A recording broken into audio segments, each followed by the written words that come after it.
bëjmë 1 kilometër rrugë edhe më argjëm miliarda, ndërsa nuk kemi mundësi të bëjmë burgje ashtu siç nuk besoj që është shtimi i gjithë sistemit të burgjeve. Ne për hir të vërtetës dhe faktet janë konkretor që të paktën në Shqipëri pjesa e ratisjeve është shumë e rrallë, madje ky rast kur ka ndodhur ka bër lajm, ka bër zhurmë edhe për faktin që personi është konsiderohet i rrezikshmërisë lartë, por edhe për faktin se ne nuk jemi mësuar të shohim ratisje nga burgjet. Unë kam thënë në studion tuaj që ne duhet të përgatisim institucionin e vujtjes dënimit për të patur tentativa të mëshumta për aratisje. Nuk bien dakord as me pjesën e drejtësisë, sepse fakti që rriten tendencat për të kryer aratisje dhe që kemi edhe një aratisje vjen për faktin që është forcuar sistemi i drejtësisë.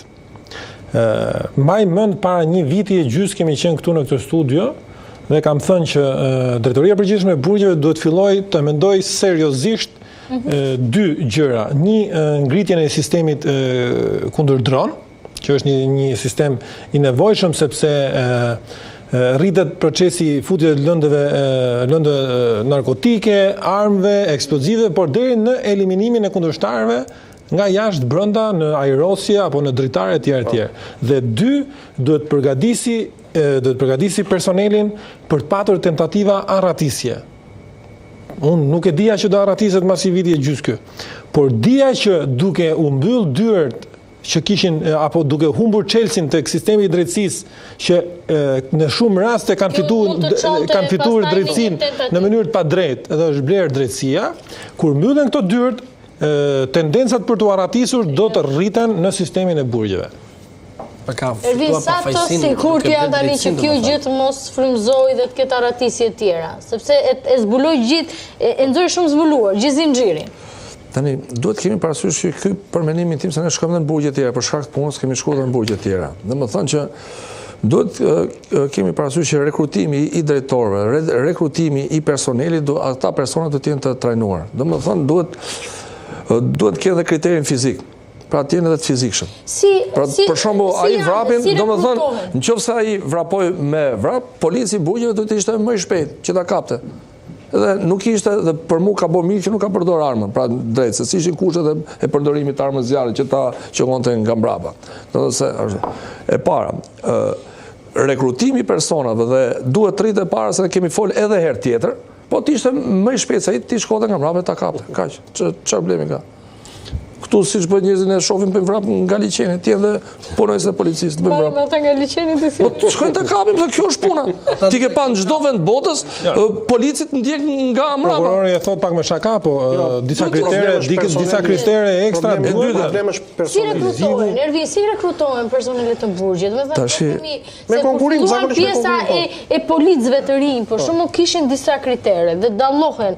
Për shembull, nëse përpara tani un po them këtë stereotipin e shëmtuar, por që ne le të themi gjithë e dim që në jetën e përditshme thoshim që këta policët i kemi kështu të shëndoshme, bardera. Madje edhe një nga kriteret e vizave për në Amerikë ishte pesha. Po, ndërsa po të kenë parasysh. Policët e rinj ishin le të themi të paktën në formën fizike dhe çuna dhe gocat ishin të pranueshëm. Mirë të vogël, Amerika s'le më u fut në Amerikë nëse je shnosh. Ka probleme obeziteti, pastaj nuk e di unë. E cilësisë jetesës së tyre. Kriteri shëndetësor duhet të jetë e para. E dyta, duhet të jetë kriteri pagës. Paga neve që të marrim ata që janë të shëndetshëm e tjerë, që plotësojnë kriteret fizike, duhet të kenë formë pagë lartë. Pra duhet të investohet, siç investohet për rrugët që na delin çmimet e lara, duhet të investohet edhe për burgje. Pa të kemi një motivim, trajtim, siç ka qenë më përpara me norma. Pra përveç pagës, shteti t'i japi dhe norma, për shembull në ndihmë ose mos ato të ardhura shtesë, që ata persona që bëjnë orë tepër punë të marrin shpërblime, duhet të investohet. Që t'i kemi të motivuar, që ne të mos i lejmë këto vende të ngelen, sepse konkurohet për i vend, nuk shko njeri. E çaj i detyruar morësh bardere, ose të shnoshë.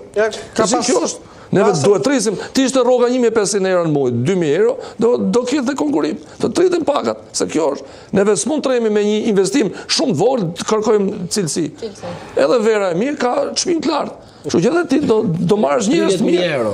Ja, vera mirë nuk po themi, po flas në parim, duhet pagat duhet ndërhyrë në burgje. Duhen pagat të jenë të larta. që neve t'i simulojmë ata njerëz që të shkojnë në burg sepse është punë e vështirë. Është shumë e vështirë sepse ajo në thet më falë diçka, ajo është një person i burgjeve.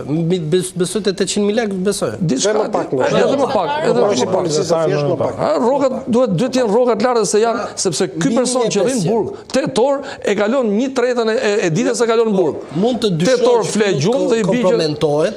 Një dytën i bie. Nga banda kriminale mund të kompromentohet jashtë burgut. E kupton?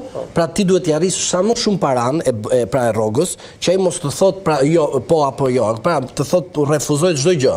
Prandaj duhet rritja e rrogës, por nuk bëhet rritja e dinjitetit, mos lëvizja në vend e punës se për shembull në Londër ai ka 25 vjet, 30 vjet në vend e punës. Edhe pasiguria statusi. Nëse bën një gabim të mos ta shkarkoj me vrapat. Ti bëj një paralajmërim, siç ka qenë më përpara. Tash këtu kuadër të jetën rrugë, për një diçka të vogël, i gjithë merret tash. Kjo është pasojë shumë viteve, si sot, se s'mund ta lim. Ka 35 vjet që bëhet kjo punë.